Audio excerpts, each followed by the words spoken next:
Buenas tardes, muchas gracias a todos, gracias doctor Veiga, acá a Horacio y a todos los que han permitido que esté acá en este momento para compartir inquietudes y reflexiones con ustedes sobre este tema, la persona humana, que trata el nuevo Código Civil y Comercial de la Nación.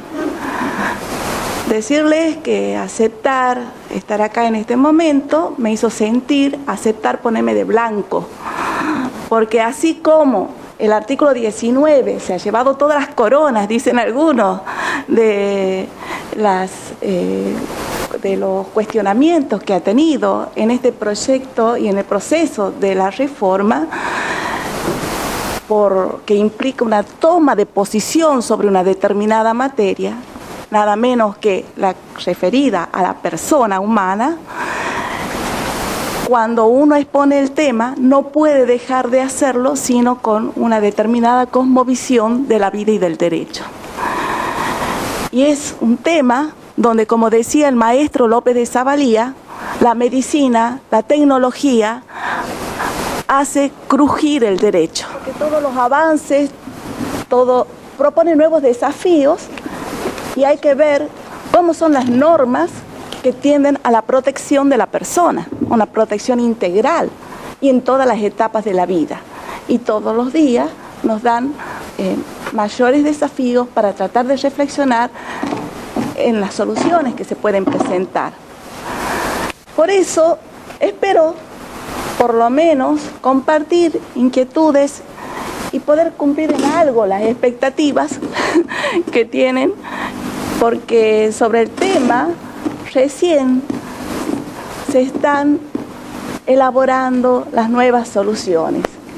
El tema no está cerrado, el tema está abierto y con numerosas discusiones. Un tema bastante complicado, como me decían recién. Parece que se lo ha simplificado, porque en el proyecto, ahora código, tenemos 3 artículos en el libro primero, que trata de la parte general, en el título 1, Persona Humana, capítulo 1, Comienzo de la Existencia. Si bien hoy la temática es persona humana, no me voy a referir a los atributos, entre ellos al tema de la capacidad, que me hubiera gustado, pero me toca tratar estos temas que a los que tenemos una visión humanista del derecho lo consideramos como un compromiso en la defensa de los derechos humanos. Este código nuevo, civil y comercial, habla de la persona humana. En el capítulo 1, Comienzo de la Existencia, decíamos, y tiene 3 artículos. Como son cortitos, lo voy a leer para que ya repasemos su contenido. Artículo 19, Comienzo de la Existencia. La existencia de la persona humana comienza con la concepción. Artículo 20, duración del embarazo. Época de la concepción. La época de la concepción es el lapso entre el máximo y el mínimo fijado para la duración del embarazo. Se presume, excepto prueba en contrario, que el máximo de tiempo del embarazo es de 300 días y el mínimo de 180, excluyendo el día del nacimiento. 21. Nacimiento con vida. Los derechos y obligaciones del concebido o implantado en la mujer quedan irrevocablemente adquiridos si nacen con vida. Si no nace con vida, se considera que la persona nunca existió. El nacimiento con vida se presume. Pareciera que yo con esto ya terminé la exposición porque ya he leído todos los artículos del código. Por eso, si alguna falencia da en el curso del camino, damos por cumplido que hemos tratado todos los artículos. Bueno, el código de Vélez, cuando Vélez elevó el oficio de remisión al ministro Costa, ahí decía que uno de los temas que más le había costado era el tema de la persona humana. Y que quería que temas que ya estaban tratados en la doctrina quedaran correctamente legislados. Y ha sido uno de los libros que más le ha costado. Y a diferencia de los 3 artículos que cuenta hoy, en el Código de Vélez teníamos 16 artículos. Y Vélez traía una definición de persona, que cuando rinden en la facultad todos los alumnos la recitan. Persona, como decía el doctor, es el ente susceptible de adquirir derechos y contraer obligaciones. Y se aclaraba la palabra ente, un concepto amplio que comprende la persona de existencia visible, porque era la que percibíamos con los sentidos, y la persona de existencia ideal, que es una noción abstracta. Y él hablaba en esta terminología, persona de existencia visible y persona de existencia ideal. Discutíamos si era género o especie, la persona ideal de la persona jurídica, pero era la terminología que él utilizaba, el género, persona de existencia ideal. Vélez no solo definía la noción de persona, definía también a la persona de existencia visible, en el artículo 51, como el ente que presenta signos característicos de humanidad sin distinción de cualidades o accidentes. Este artículo que ha llevado a grandes maestros a decirle que no le hacía falta que Vélez incluyera en un código algo tan evidente con una definición como es la persona de existencia visible. Algunos decían que era para descartar la existencia de monstruos o prodigios que se hablaba en el derecho romano. Pero Rabinovich Berman, él decía que es una norma que hoy, y siguiendo también el criterio del proyecto, con una interpretación dinámica del derecho, sería una norma de avanzada, porque permite proteger a la persona, a pesar de que estamos hablando de Vélez allá en 1871, cualquiera sea el lugar en que fuera concebido, sin importar cualidades o accidentes, como sería el lugar donde tuvo su origen. Cualidades o accidentes. Lo que importa en el criterio de Vélez era una cuestión ontológica. ¿Y por qué digo que tenía un carácter actual profundo? Porque hoy, con los avances de la medicina, los grandes descubrimientos, tenemos el genoma humano. Y en el genoma humano, ahí tenemos el código genético. No es el código escrito por los hombres, sino por las leyes de la naturaleza. Y es ese genoma, ese código genético, el que dice dónde está la persona. 23 cromosomas femeninos con 23 masculinos, cuando se unen, forman un nuevo cigoto. Es la única célula capaz de llegar a ser humano completo si se lo deja desarrollar y no se interrumpe el proceso. ¿Qué norma tan sabia? También definía Vélez a la persona por nacer como el ser que está concebido, y él decía, en el seno materno, y que todavía no había nacido. Y en la nota al artículo 63, él daba su visión, y esto ya lo recordarán, estamos repasando Derecho Civil 1, porque él consideraba que el ser concebido, todavía no nacido, era persona.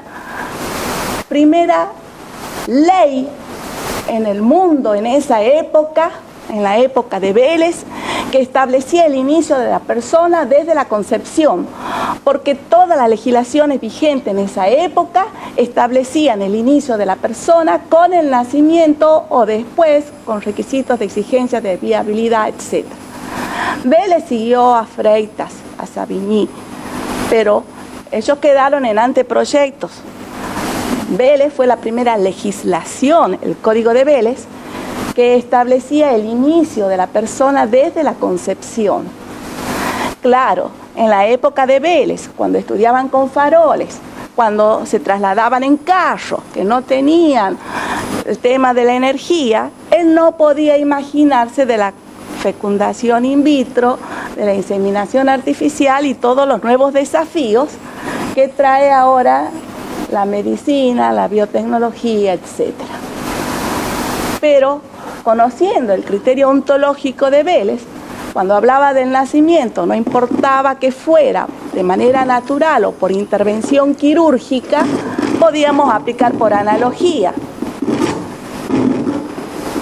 Él no le importaba entonces que el nacimiento fuera artificial o no, podíamos aplicar el mismo criterio para el momento de la concepción, que fuera artificial o no, o sea, con intervención del hombre o no.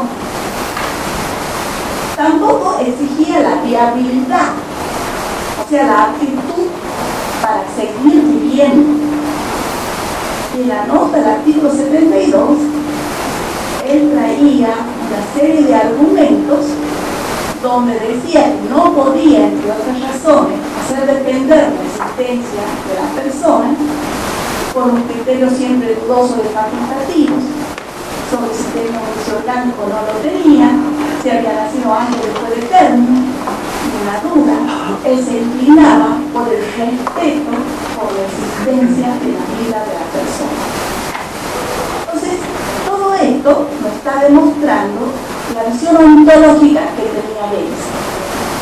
Ese artículo 30 que hemos hecho referencia, que define la persona en general, no está reproducido en el nuevo código. Tampoco tenemos el concepto de persona de existencia visible, ni de persona por nacer. Tampoco se repiten los artículos que rechazaban la existencia de la viabilidad. Cuando recordábamos el nombre de la persona de existencia visible, veíamos que la ley del nombre hace referencia como personas naturales. Los proyectos de reformas anteriores, como el proyecto de Chandía, entre otros, hablaban de personas físicas. Orgaz, de personas individuales, hablaba en derecho, entonces se refería a las personas individuales. Entonces teníamos varias denominaciones para referirnos a la misma realidad. Personas de existencia visible, personas físicas, personas naturales, personas individuales. En el proyecto del 98 se habla de personas humanas. Y esa denominación es la que sigue ahora este nuevo proyecto, el nuevo código ahora.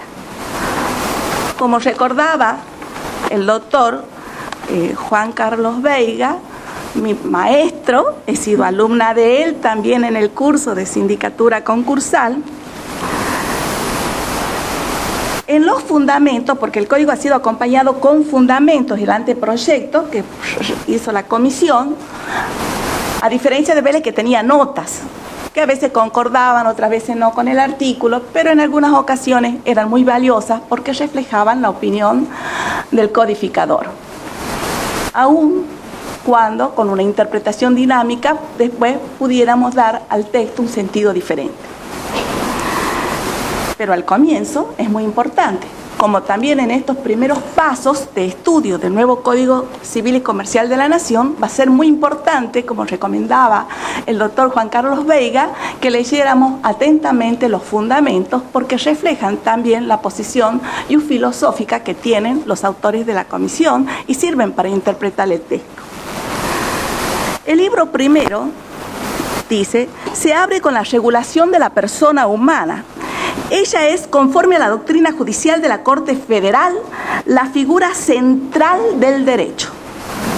En seguimiento del proyecto del 98, que tanta influencia tiene en este anteproyecto, se utiliza la denominación persona humana y se elimina la definición del artículo 30 del Código Civil argentino.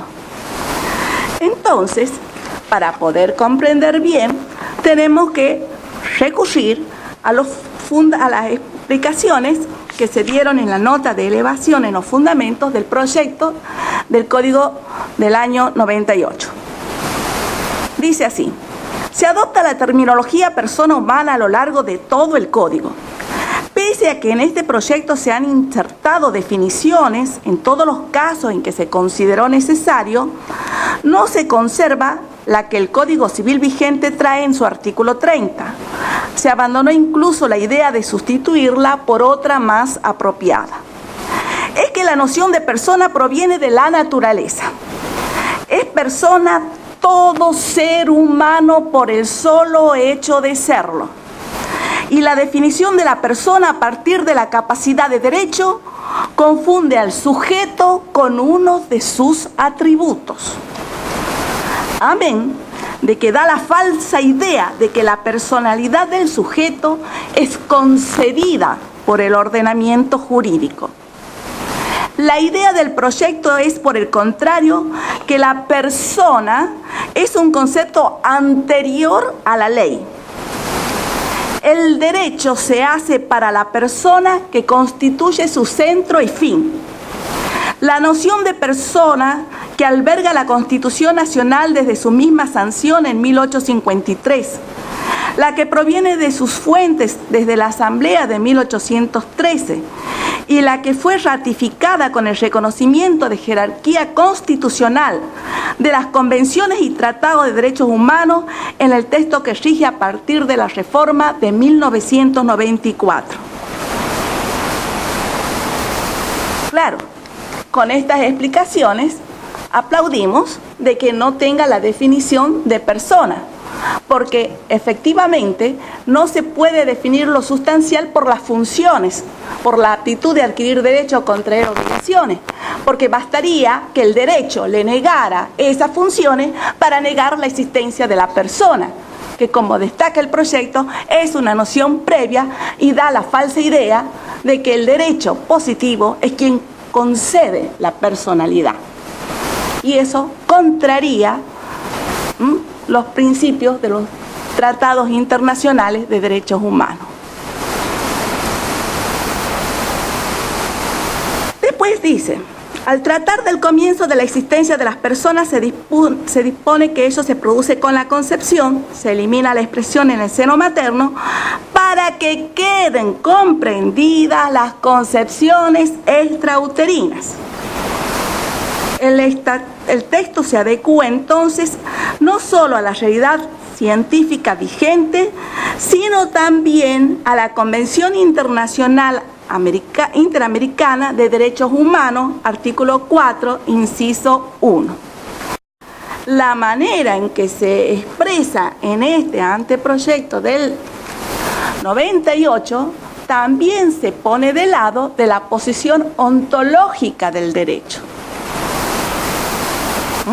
La persona es todo ser humano por el hecho de serlo.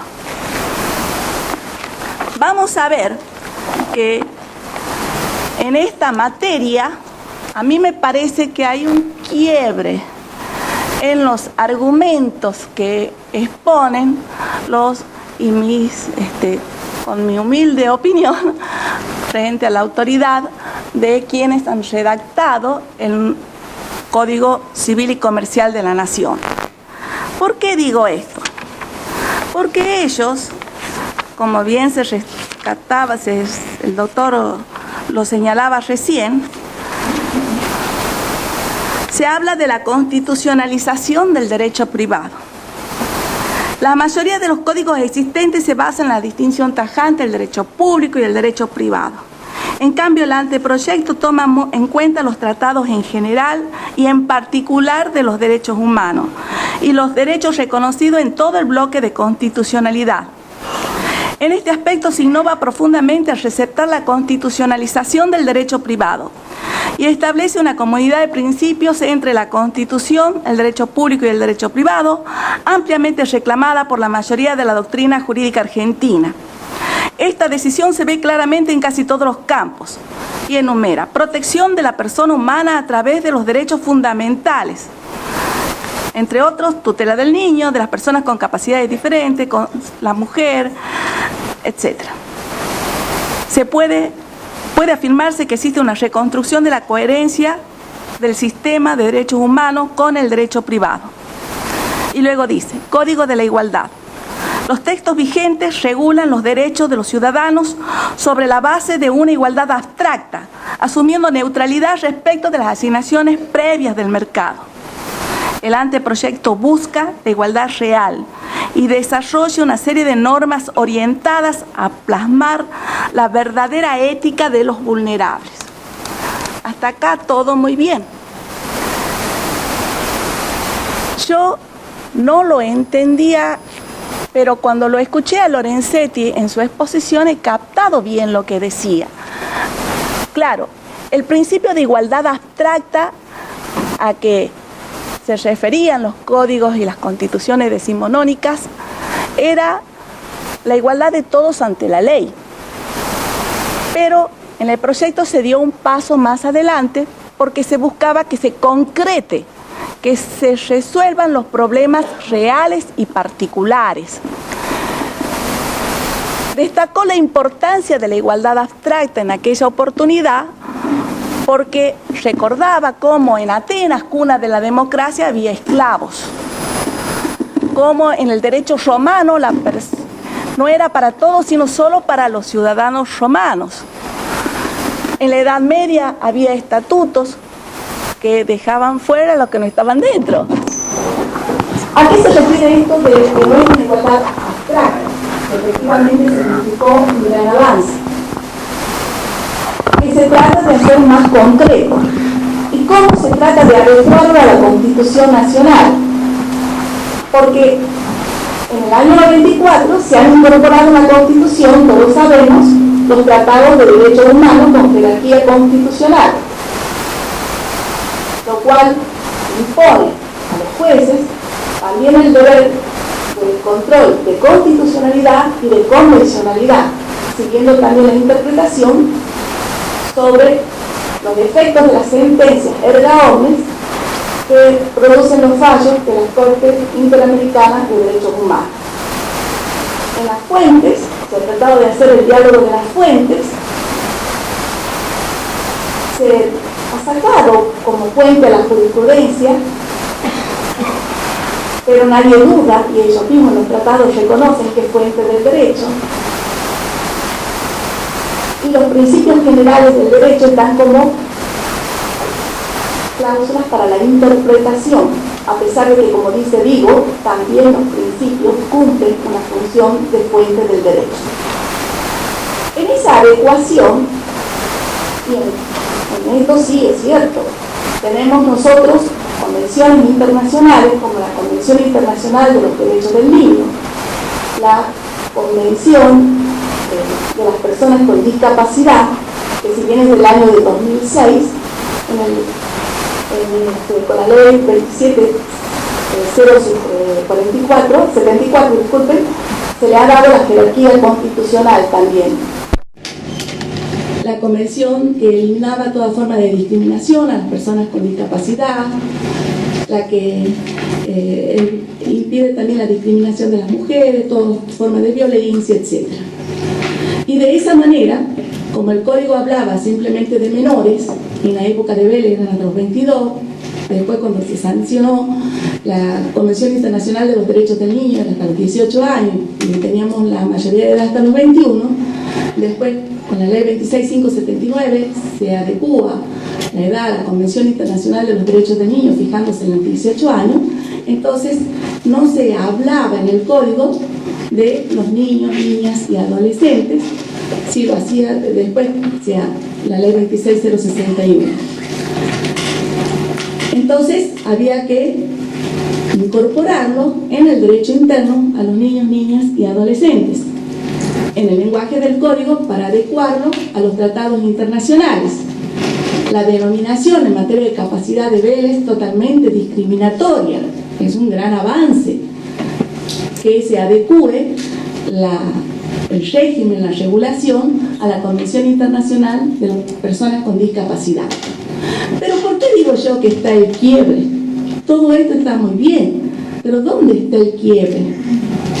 Cuando regulaban en forma originaria el artículo 19, porque dejaba en el limbo jurídico a personas que estaban concebidas a través de las nuevas técnicas de fecundación in vitro, pero que todavía no estaban implantadas. Y por eso digo que ahí está el quiebre del sistema, porque Vélez, con una visión ontológica, a pesar de que eran normas que parecían desactualizadas, ese código genético, los signos característicos de humanidad, podíamos dar protección desde el BAM, con ese artículo 51. Ahora, en el artículo 19, en la redacción originaria, decía, ¿por qué digo así? Porque este artículo, como he empezado diciendo, era como que yo también me pongo en el blanco, ha sido muy cuestionado, y cuando llegó al Senado, porque también el Poder Ejecutivo trae modificaciones, la Comisión de Reforma introdujo la modificación del artículo, con el que fue aprobado después en diputado y se hizo ley. La redacción actual es distinta a cómo estaba proyectado de manera original. El artículo 19 decía: la existencia de la persona humana comienza con la concepción en el seno materno. En el caso de técnicas de reproducción humana asistida, comienza con la implantación del embrión en la mujer, sin perjuicio de lo que prevea la ley especial para la protección del embrión no implantado. En los fundamentos del proyecto se daba la siguiente explicación. Es importante señalar que dentro de un código civil la persona es regulada a los fines de establecer los efectos jurídicos que tienen fuente en esa personalidad, tanto en el orden patrimonial como extrapatrimonial en el ordenamiento civil, sin ingresar en otros ámbitos como puede ser el derecho penal, conducido por otros principios. Desde esa perspectiva, el anteproyecto no varía el estatus legal del comienzo de la persona, en tanto se reconocen efectos desde la concepción en el seno materno, como ocurre en el derecho vigente. Hasta ahí igual. Pero ¿dónde está el cambio? A punto tal dice que se ha conservado la antigua terminología. Como decía, comienza con la concepción en el seno materno, que entre paréntesis la terminología fue cambiando. Después se habla de seno de la mujer y después más adelante se habla de seno de la persona, porque hay que adecuarla a la ley de identidad de género, la 26413, y la persona puede autopercibirse como varón, y entonces para no entrar en discriminación es que en muchas normas se habla del seno de la persona, que es una denominación más neutra.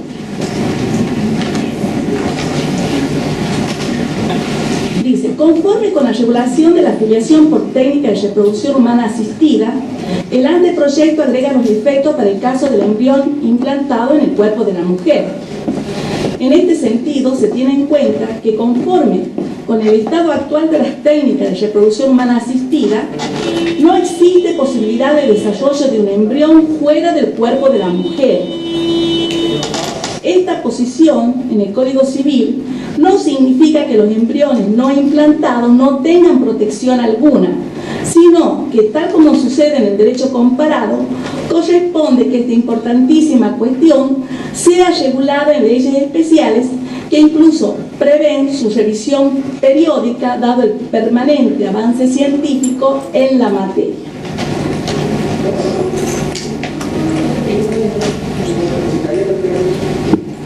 Este artículo, estos fundamentos han sido rebatidos. Me permito leerles una solicitada que sacó la Universidad Nacional de Tucumán el 11 de diciembre del 2012 de la Facultad de Medicina. A la opinión pública de Tucumán, el NOA y el país. Reforma de los Códigos Civil y Comercial de la República Argentina. ¿Por qué se los quiero leer? Porque es la opinión de los médicos, no de los juristas. ni tampoco es cuestión metafísica. El proyecto de modificación y unificación de los códigos civil y comercial de la Nación en relación con la persona por nacer señala libro 1, parte general, título 1, persona humana, capítulo 1, comienzo de la existencia, artículo 19, que la existencia de la persona humana comienza con la concepción en el seno materno. En el caso de técnica de reproducción humana asistida, comienza con la implantación del embrión en la mujer, sin perjuicio de lo que prevea la ley especial para la protección del embrión no implantado. Respecto de esto se expresa que existen razones científicas para considerar que el comienzo de la existencia de la persona humana es en el momento de la concepción, tal como viene siendo aceptado por la sociedad argentina. Que ello se basa en que el inicio de la constitución del cuerpo, considerado como soporte de la persona, es la concepción y no la implantación. Acto este último y en esta fase de alojamiento de un cuerpo en otro. ¿Está claro? Es como decir, los anteojos, los saco y los guardo. Se aloja un cuerpo en otro lugar.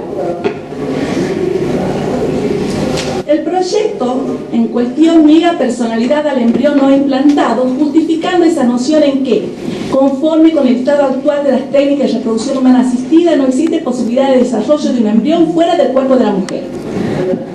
Razón juzgada e insuficiente, dicen los médicos, dado que, entre otros argumentos, experimentos de laboratorio demostraron que el embrión no implantado logra desarrollo por sí sola fuera del seno materno durante varios días.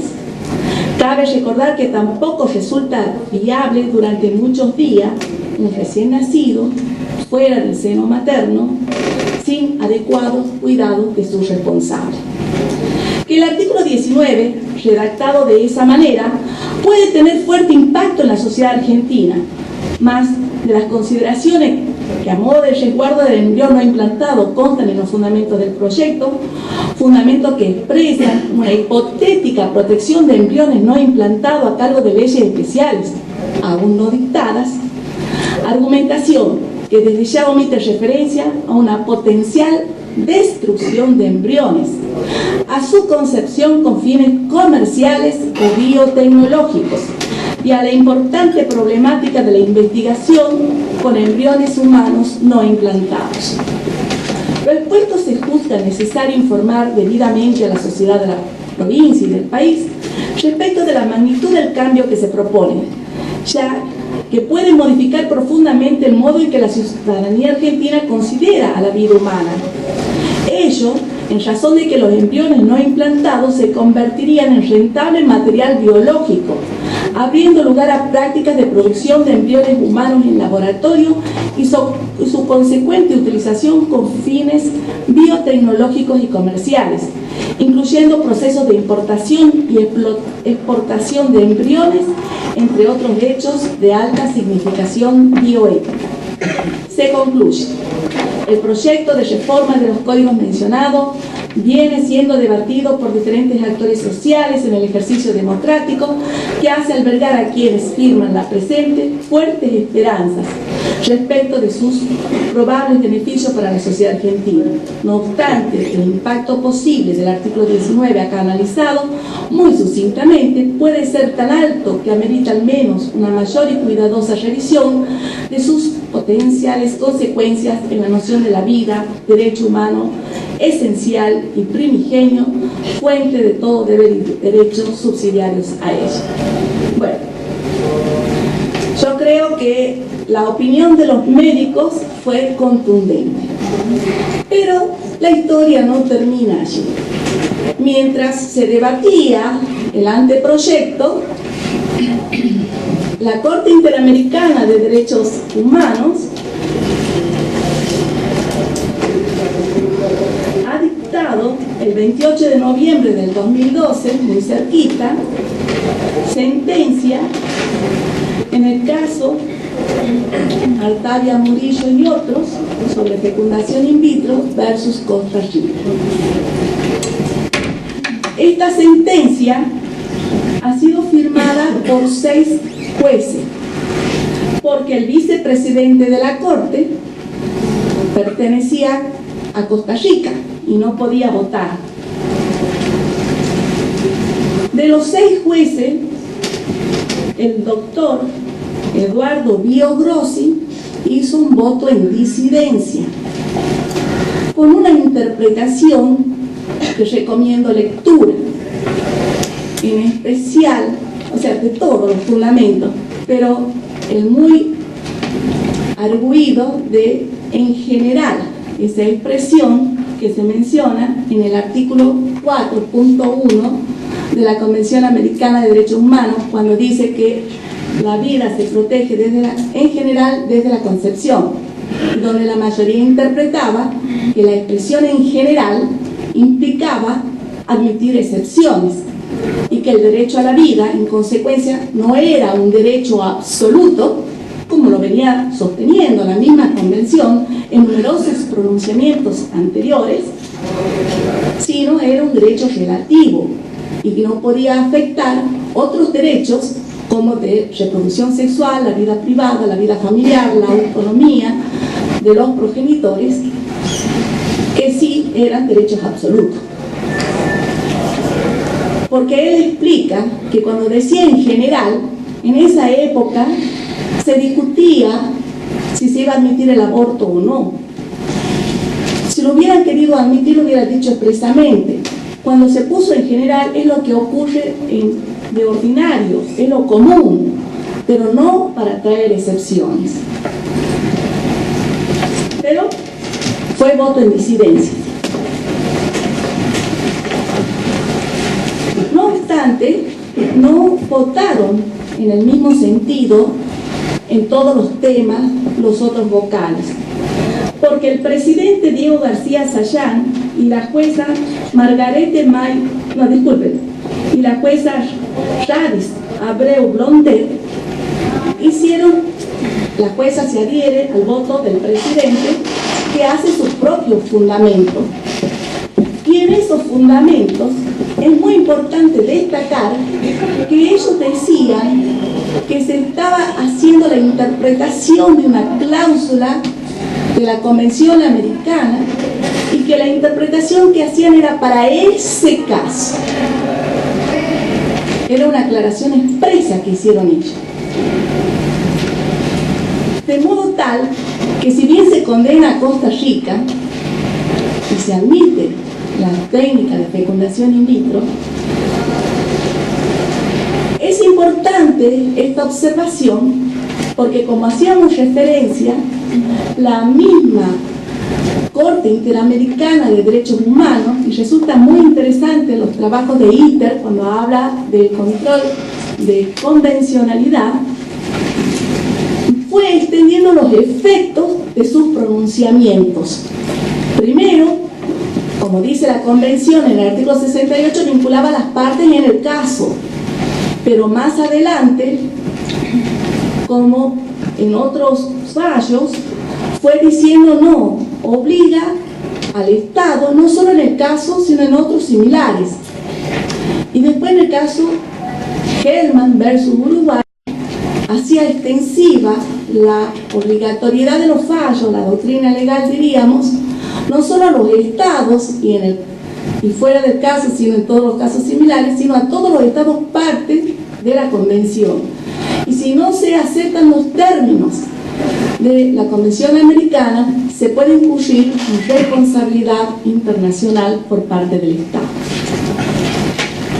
Como señala Nicolás Laferrière con Herrera, Daniel, en un artículo muy interesante,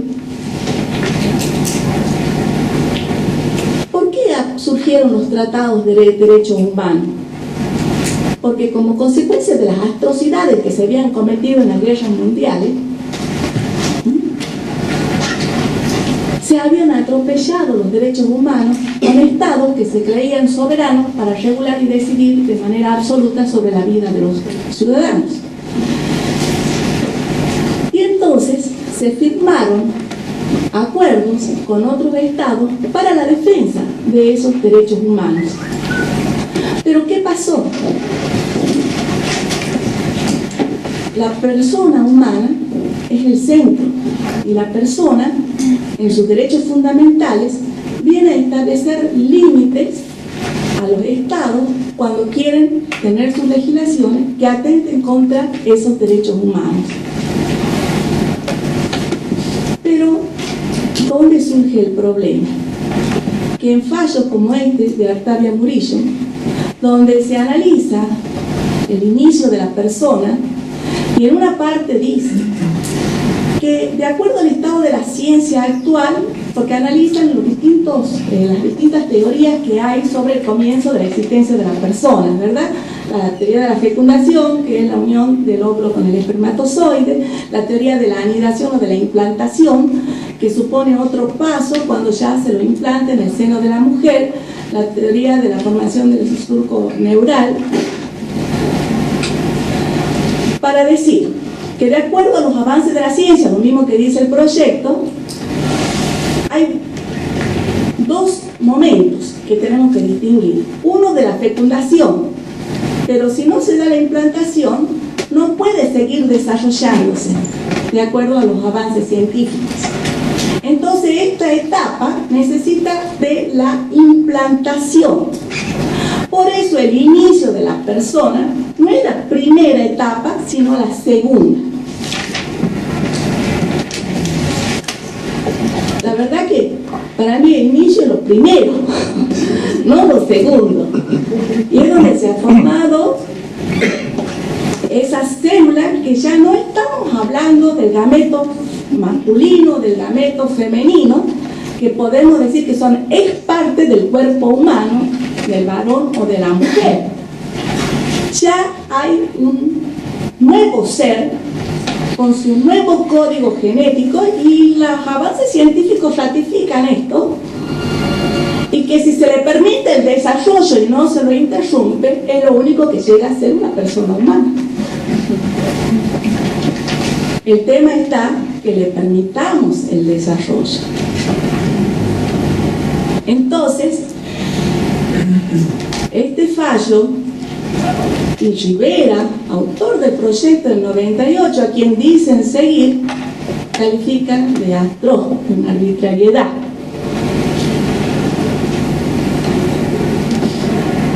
Y este fallo viene para que aquellos que mantienen la diferencia, porque rinden tributo a la investigación científica y al progreso científico,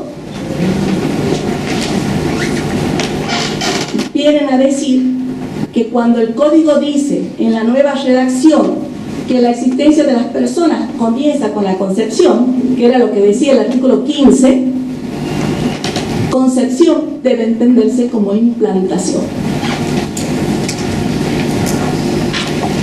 Es más,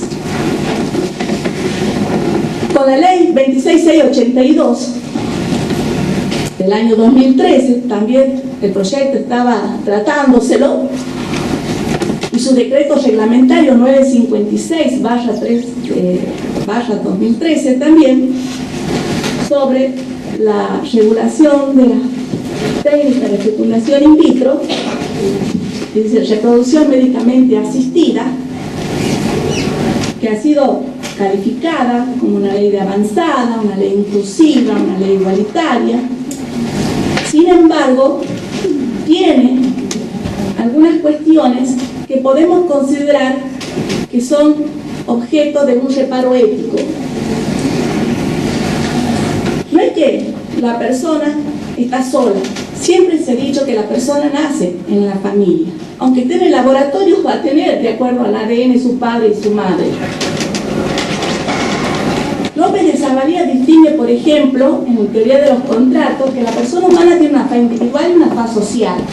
No se puede desconocer la faz individual sin caer en el autoritarismo, ni tampoco la faz social, porque ella es la que nos ingresa en un compromiso ético. Y esto ha sido muy destacado también por los autores del proyecto.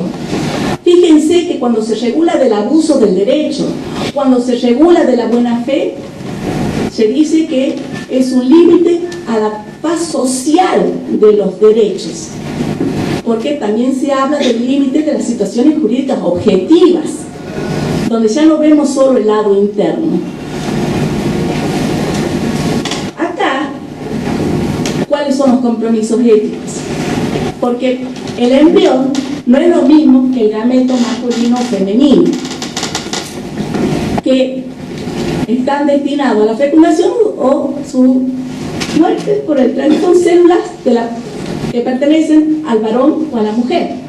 Acá estamos hablando de un embrión que tiene esa potencialidad de seguir desarrollándose. No es un tumor, no es un cepillo de dientes, como diría el Papa Francisco. Pero sin embargo, se habla de donación, no solo de gametos, sino de embriones.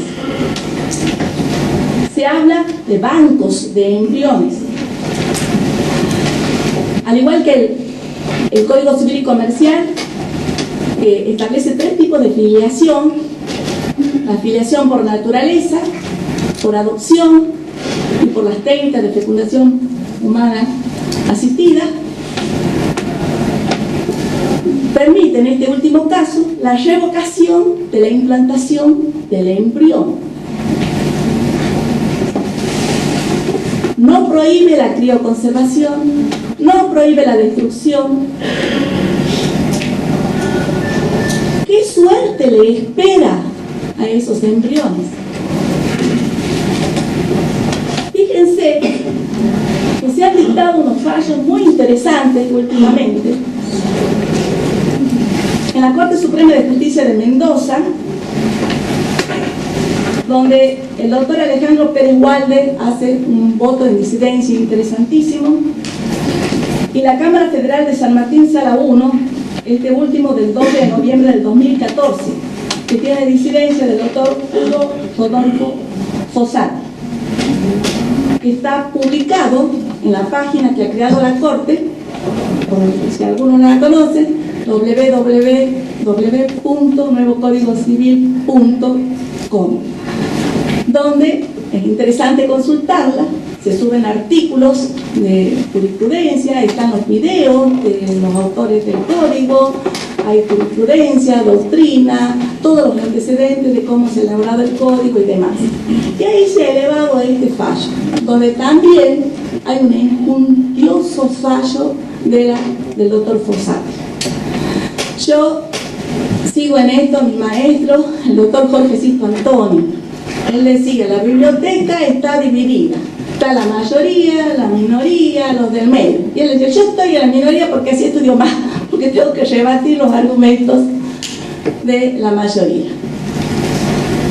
En estos votos, son del 2014, el fallo Artavia Murillo es del 2012, del 28 de noviembre. Bueno, les sigo contando. Poco tiempo en las jornadas de la UBA de Derecho Civil, en la comisión número 1, se ha tratado este tema y se aprobó por mayoría el siguiente despacho. Comienza la existencia de la persona humana desde la concepción, entendida como fecundación, sea dentro o fuera del seno materno, y lo dijeron los docentes de Derecho Civil.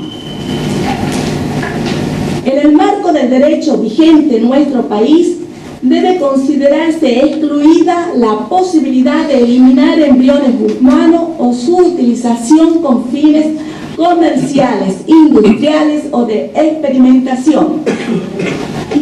Tercero, la doctrina del fallo Artavia Murillo, dictado por la Corte Interamericana de Derechos Humanos, no es vinculante para nuestro derecho.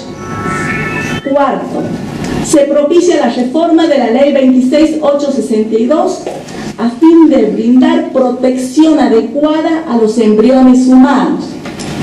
Quinto, ante una eventual reforma del Código Civil, se propicia en torno al comienzo de la existencia de la persona la redacción contenida en el punto 1 de las conclusiones de la mayoría. Esto es, que comienza la existencia de la persona desde la concepción, entendida como fecundación, sea dentro o fuera del seno materno. Y en la Comisión 4 de Contratos se dijo: debe incorporarse la prohibición legal expresa de los embriones como objeto de los contratos, en tanto repugna los principios que surgen del artículo 15 y concordantes de la Constitución Nacional, que excluye a la persona humana como objeto de un derecho subjetivo. Fue aprobada esta última por unanimidad. Vale decir, he traído el fallo para este que ha sido publicado en la página web, que ustedes lo pueden leer porque es de acceso gratuito y que recomiendo porque hay artículos muy interesantes, donde el doctor Fossati, y antes en Mendoza, y ya hubo otro en Salta también, se discutía el tema, son votos minoritarios, ¿no?, sobre el estudio genético preimplantatorio, y se hizo lugar a las acciones promovidas autorizando estos estudios genéticos preimplantatorios a cargo de las obras sociales o empresas de medicina prepaga, y se protegió al embrión. ¿Cómo se protege el voto de la mayoría? Con la crioconservación.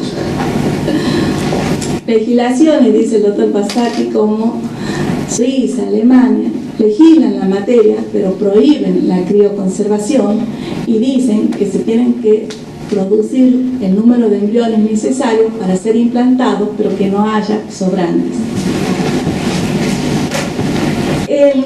El código nuevo, cuando se aprueba en senadores, cambia la redacción, la existencia de la persona humana comienza con la concepción. No se aclara que fuera, como decía la jornada de derecho civil, desde la fecundación. Y en la cláusula transitoria del artículo 9 de la ley 26.994, en la cláusula segunda dice: la protección del embrión no implantado será objeto de una ley especial. Corresponde al artículo 19 del Código Civil y Comercial de la Nación. Como dice Rivera, ¿qué ley especial puede proteger al embrión? La única manera de protegerlo es reconociéndole el estatus de persona humana. Tenemos la ley 26.862, distinto caso de Costa Rica, que era para el caso de personas que tenían problemas de fertilidad y establecía una regulación más detallada sobre el número de embriones y demás. Nosotros en la ley 26.862 y su decreto reglamentario que regula las técnicas de baja complejidad cuando es en el seno de la mujer o de alta complejidad cuando es fuera del seno de la mujer, vemos cómo se cosifica al embrión humano. Y la crioconservación puede protegerlo en estos diagnósticos preimplantatorios. ¿Qué es lo que se está buscando? Que el hijo que pueda nacer no tenga defectos. O sea que aquellos que se le ha detectado que puede tener la enfermedad, ni la propia madre quiere la implantación. ¿Cuál va a ser el destino de esos embriones crioconservados? ¿Por qué tiempo? En la jornada de derecho concursal que se hicieron acá en Tucumán, y lo veo al doctor Veiga porque estaba como organizador en la misma, hubo una ponencia muy importante de Juan Ancha, que él, sin entrar a preguntarse sobre la naturaleza jurídica de estos embriones que están en el limbo, que todavía no están implantados, ¿qué pasa? Dice, por ejemplo, si una mujer a la que se le han producido 5 embriones, le han implantado 3, le han quedado los otros crioconservados, ha tenido suerte y ha tenido un hijo, y después esos embriones crioconservados, como ya tiene el hijo que quería, se desinteresa y no quiere ya mantener el costo de esos depósitos de embriones crioconservados, López Abril diría hospedaje. ¿Y quién se va a hacer cargo del costo del mantenimiento? ¿Y si cayera en estado de cesación de pagos? ¿Y se presenta el concurso o quiebra? ¿Qué va a hacer el síndico? ¿Qué va a hacer el juez? ¿Qué va a hacer el comité de acreedores? ¿Cuál va a ser el destino de los embriones? Eso y otros interrogantes. O sea, que ya no solo nos preocupa desde lo personal, desde lo extrapatrimonial, sino ya estamos viendo o sea, es preocupante porque puede llevar a pensar qué pasa si estas empresas no se pueden hacer cargo de la crioconservación de los embriones y caen en toda la cesación de pago. Es todo un tema. ¿Qué vamos a hacer? No está prevista la adopción o sea, en esta etapa, como tenía un proyecto, Rabinovich Berman, que fue tutor de embriones en una época. La doctora Kemelmacher de Carlucci, sin ningún tipo de problema, ella decía cómo el embrión humano puede ser producido, no solo para la reproducción, sino también para la investigación científica, porque las células embrionarias, las células madres, son células totipotentes, de carácter indiferenciado y pueden servir para solucionar cualquier tipo de enfermedades, Alzheimer, mal de Parkinson, etc. Claro que son de las personas adultas, porque todos hemos sido en algún momento un óvulo fecundado al que no se le ha agregado nada excepto oxígeno, nutrición y el paso del tiempo. Así como aquellos que están a favor del aborto, también ya han nacido, por supuesto, como decía Reagan. Pero, en estos apuros, ¿qué ha pasado? Se mantuvo el artículo 20. La época de la concepción es el lapso entre el máximo y el mínimo fijado para la duración del embarazo. Se presume, excepto prueba en contrario, que el máximo de tiempo del embarazo es de 300 y el mínimo de 180, incluyendo el día del nacimiento, parecido al Código Civil. Pero ¿hasta cuándo lo vamos a tener al embrión crioconservado? Ese plazo de la época de la concepción no se dice nada. Nacimiento con vida. Los derechos y obligaciones del concebido o implantado en la mujer quedan irrevocablemente adquiridos si nace con vida. Entonces dicen, en una interpretación armónica del código, porque da lugar a esas interpretaciones, teniendo en cuenta la ley de fertilización asistida, teniendo en cuenta el fallo Artavia Murillo, quiere decir que el comienzo de la existencia es desde la concepción o desde la implantación en el caso de las técnicas de fecundación humana asistida. No creemos que sea así. Es cierto que ahora viene la época de implementación del Código Civil y como decía el doctor Veiga, habrá que ver cuál es el contenido definitivo de estas normas, porque la persona queda protegida desde la concepción y en eso se les ha pasado. Por ejemplo, ellos regulaban los 3 tipos de filiación. La filiación biológica, donde lo definitivo es la unión del óvulo con el espermatozoide. La filiación por adopción, donde aquí hay una cuestión social, hace falta una sentencia. Más allá de que también hace falta la unión del óvulo con el espermatozoide. Y la filiación por las técnicas de filiación humana asistida, donde acá lo definitorio es la voluntad procreacional. Digan ustedes si esto no es positivismo jurídico, pero en manos de los padres, que delega el Estado, porque van a decir que persona o no, si se va a implantar o no se va a implantar, porque se puede revocar la voluntad en cualquier momento. Claro que los hijos que nazcan de las técnicas de fertilización humana asistida, los que nazcan es porque ya han sido implantados. Pero hay que distinguir si el consentimiento ha sido de los progenitores previos, libre, informado, por escritura pública o certificada por ante la autoridad sanitaria, inscrito, etc. Entonces no pueden investigar, o sea, no pueden tener una filiación que corresponde a los orígenes biológicos.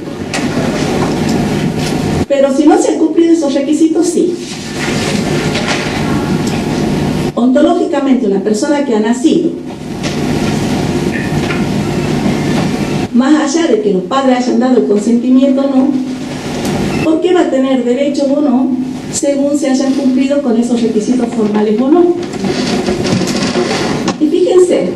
el artículo 2279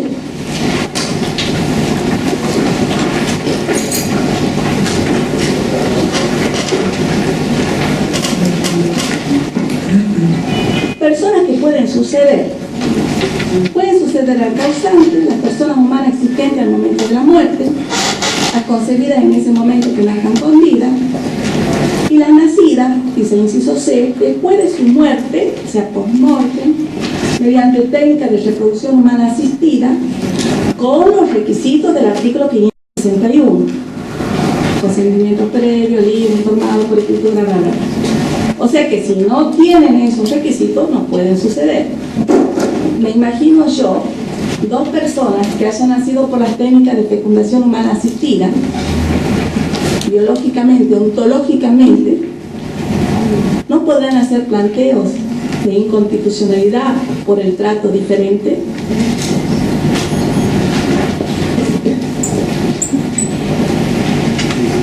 Dice el artículo 21. Si no nace con vida, se considera que la persona nunca existió. Parecido al artículo de Vélez que tanta crítica había recibido. Y donde el maestro Mercedes Pané decía, se debe entender que lo que queda sin efecto es la adquisición de derechos patrimoniales. Y son la adquisición de derechos lo que queda sin efecto, pero no la personalidad. Y esta interpretación se robustece incluso hoy con el artículo 40 de la ley 26413 del Registro de Estado Civil y Capacidad de las Personas, que manda a inscribir cuando los fetos nacen muertos. Ahora se habla de fetos. ¿Qué pasa? Se pregunta Tobías. O como en el caso de Sánchez, que resolvió la Corte dando lugar al reclamo de una abuela por un nonato, por daños y perjuicios que se han cometido a la integridad física por nacer. Si nace con muerto, no se lo va a reclamar, por más que sea un accidente. ¿Qué pasa con los actos de administración que han realizado los representantes? Fíjense, en el artículo 24 no define la persona por nacer, pero dice que son incapaces de ejercicio. Por el artículo 100, los incapaces de ejercicio actúan por medio de sus representantes. Y el artículo 101 enumera y dice, son representantes, inciso A, de las personas por nacer, sus padres. Entonces, claro, se ha modificado la ley de patria potestad. Ahora hablamos de responsabilidad parental. El texto del artículo parece parecido al artículo 264 del Código Viejo con la reforma de la ley 23.264. Pero leyéndolo con atención, les voy a leer para compartir las inquietudes. La responsabilidad parental es el conjunto de derechos y deberes que corresponden a los progenitores sobre la persona y bienes del hijo para su protección, desarrollo y formación integral. Y yo digo, acá está protegida la persona por nacer. ¿Pero qué dice? Mientras sea menor de edad, no se haya emancipado. Pero el menor de edad no es la persona por nacer. O sea, sustancialmente es el mismo sujeto en otra etapa. Pero el artículo 25 dice que el menor de edad es la persona que no ha cumplido 18 años.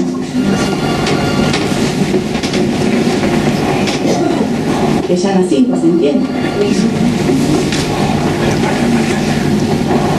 En el fallo FAL sobre aborto, estaba casi de 6 meses de gestación, la Corte autoriza el aborto cuando ya estaba producido como una sentencia de tipo abstracta de una menor que había sido objeto de violación. Con eso se soluciona el problema. Ahí teníamos el conflicto de derechos de la madre menor y del hijo, y el reclamo de la abuela del concebido. ¿Por qué estaba concebido? Porque era objeto de abusos y violaciones del padrastro. El aborto solucionó el problema y manda a hacer protocolos y hace una interpretación amplia del artículo 86, inciso 2, en contra del por nacer.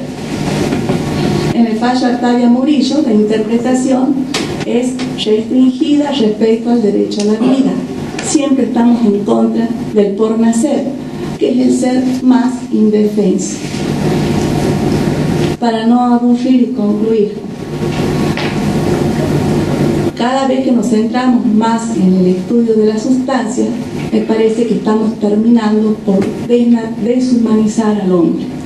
Entonces, hay que estar atento en la materia y recomiendo la lectura, sobre todo, de los votos minoritarios de los fallos que he mencionado.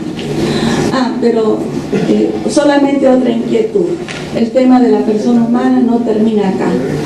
Ustedes conocerán que hace poco la Cámara Federal de Casación Penal, cuando resolvía un problema de competencia, trató como sujeto de derecho a una orangutana Sandra. Y el Día del Animal, que hemos festejado hace poco, el 29 de abril, han salido muchas publicaciones interesantes en la ley, en homenaje al Día del Animal. Yo recomiendo la lectura de un artículo que salió el 16 de abril en la ley de Picasso Sebastián, que me parece que es muy completo y muy ilustrativo sobre la materia. Bueno, muchas gracias.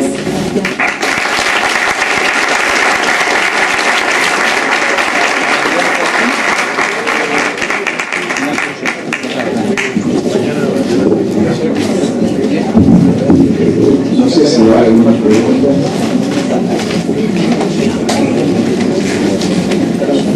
No sé si está bien conmigo,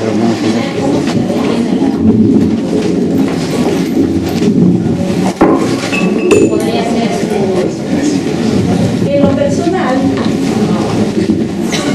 entiendo, como dicen las conclusiones de las jornadas del derecho civil, que la ley, en cuanto cosifica al embrión, es inconstitucional. Hay numerosos tratados internacionales que protegen a la persona desde la concepción.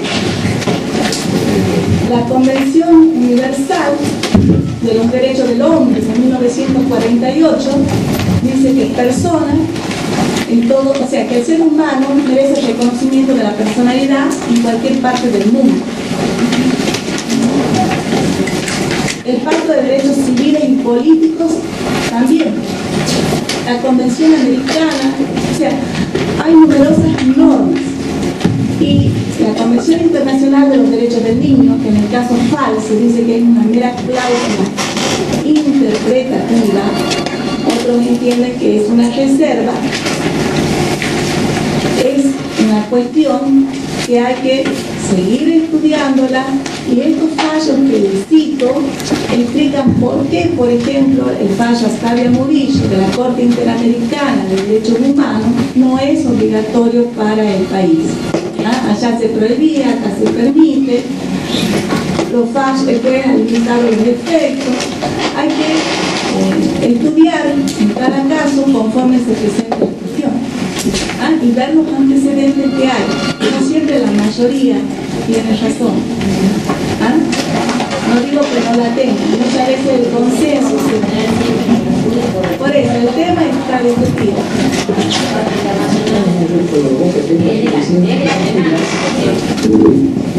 No hay ninguna artículo. Con el sistema de fuentes, el diálogo de fuentes que decía Orbeca, efectivamente la Constitución, los tratados internacionales son las leyes de leyes. Y ahora, ¿qué tenemos nosotros? Recién les recordaba Nicolás Laferrière en este tema de los derechos humanos, que también en el tema internacional la persona es el centro. Pero ahora tenemos que ya no es solo lo que dicen las leyes, sino cómo se la interpreta. que ahora hay que ver cuál es la interpretación que da el Tribunal Internacional. Y hay que ver el alcance de la sentencia y ver si es obligatoria o no. Doctora, acá yo he participado de una charla de un médico tucumano, que a lo conoce usted seguramente, Caneval Valenzuela, que vino a exponer sobre el aborto. Entonces, ha sido muy duro con el nuevo código. Él dice que con el artículo 19, lo único que se ha hecho, dice, no es una cuestión, la ciencia la tiene clara. Y ustedes, señores, dice abogados, también lo tienen claro. ¿Desde cuándo se es persona? Esto no es una discusión, dice, ni de jurídica ni científica, es una discusión política. Y él lo simplifica de esta manera. Dice, la célula, cuando se une y se fecunda, el primer día tiene las mismas características que la tiene usted, con la edad que tiene, que la que tengo yo. O sea, que es el día 1, no es ni el día 6, ni el día 12, ni nada de eso. Lo único que se ha hecho, según él, decía, por así redactado el artículo, que la doctora Keren Macri hizo un juego de palabras. No cambió nada, hizo un juego de palabras, y ahí es como que hubiera solucionado, pero no solucionó nada. Y este código, dice, yo lo único que puedo decir a ustedes es que ha retrocedido en este aspecto, con respecto a la concepción y todo eso de la persona, 100 años. Viene a reafirmar justo lo que estábamos exponiendo. Le agradezco porque viene a corroborar que no estoy inventando, digamos, las cosas. Le agradezco. Obviamente pro vida, así que... Así es. Si no hay más preguntas, le damos por cerrar entonces, por concluir la clase.